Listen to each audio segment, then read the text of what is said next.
I think you were one of the maybe the first person to report that this was coming, that Biden was going to step aside. How did you know that, by the way? I predicted it, but just predicted. Yeah, you sure. reported it. Yeah. So how did you know that? And how did that happen? Yeah. I reported it against my instincts because I did not believe Joe Biden would give the nomination up. First of all, it's embarrassing and, it's staying on his legacy as much as they built it up as great for his legacy. But also he believed that she would become the nominee in all likelihood and that she could not be Donald Trump. And that if somehow she didn't become the nominee, he didn't think Gavin Newsom or Gretchen Whitmer or any of these other people could beat Trump. And I think 2 years ago, Biden didn't think Kamala Harris could win. No. Or be a good president, as I understand it.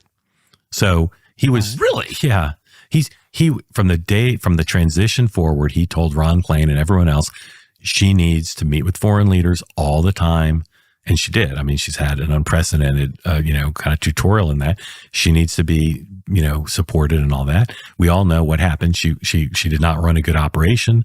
There was leaking, and her approval ratings were ridiculously low. He part of it was his own, pride in himself, but the people around him to a person would not have told you that she could beat Donald Trump. So my point is I reported on it, thinking he's not going to step down. And I had lots of people who we know, you and I both know, very smart, who say, you're wrong. He's going to have to step down.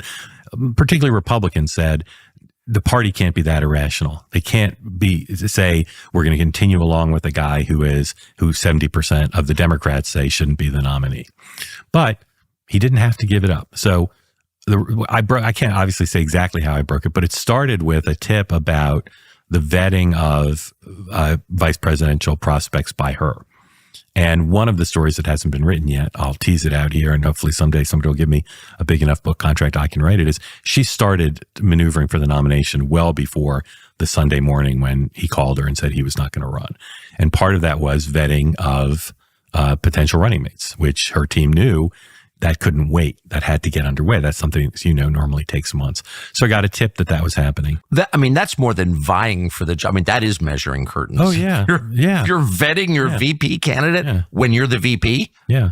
But because she knew, as my sources did, that he was strongly considering getting out, and more than strongly considering. There was a period of at least a week and maybe more where amongst a very small circle of people, the default was he's getting out. And it's just a matter of when and how. You'll recall he got COVID, and that kind of delayed things a little bit. Was that actually COVID? I don't know of any reason to believe it wasn't. I know there's lots of speculation about it, but I think it was.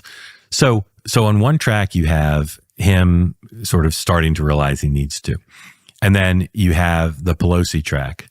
And the Pelosi track is part of why I was able to report what I was able to report, because she was determined to get him out, and she saw that Hakeem Jeffries and Chuck Schumer and the donors were not doing enough to get him out.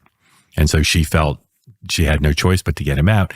But again, not reported yet, she didn't want to be Kamala Harris. She wanted Shapiro to run, governor of Pennsylvania. So she intended there to be a two-step process. And I'm not sure, because I don't know this from her, and I would take it only from her. I'm not sure if she knew the outcome, whether she still would have been for it.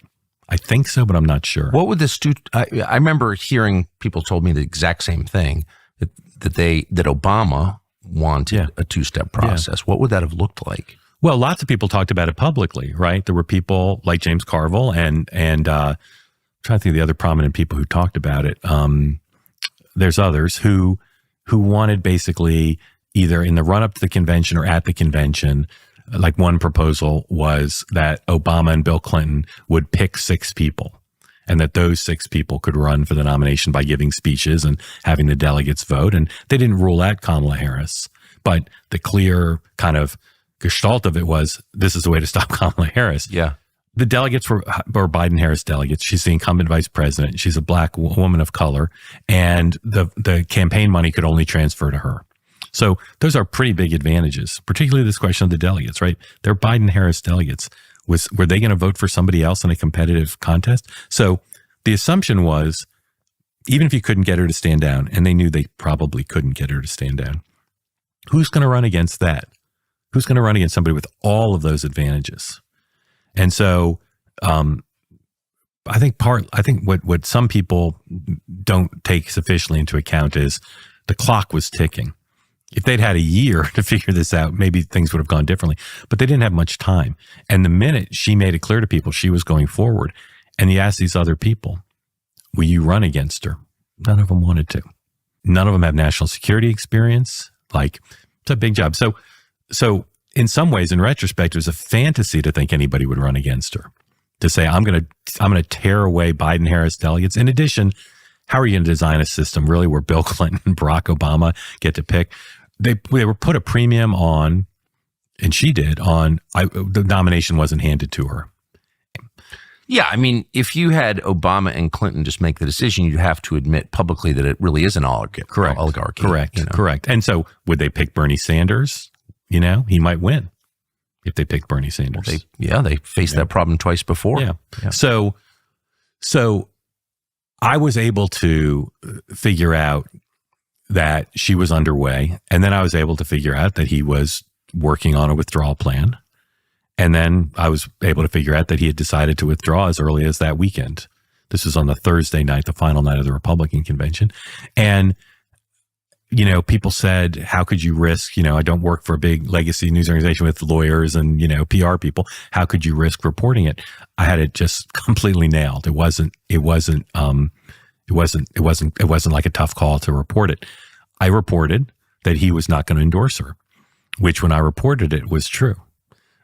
What happened after I reported that was there were people in her camp who didn't want him to endorse her because he didn't want it to seem like a coronation. They were confident that she'd be the nominee and they didn't want it to be the president chose the vice president. But he got a lot of heat from the minute I reported that from women close to her who felt differently about it and some women in Congress who said it would look horrible for you not to endorse her. So from the time I reported, I think because I reported it till Sunday, he changed his mind and decided, yes, he would endorse her. But others, as you know, did not because they wanted to not create the impression that this was just an elite, you know, selection of the new nominee.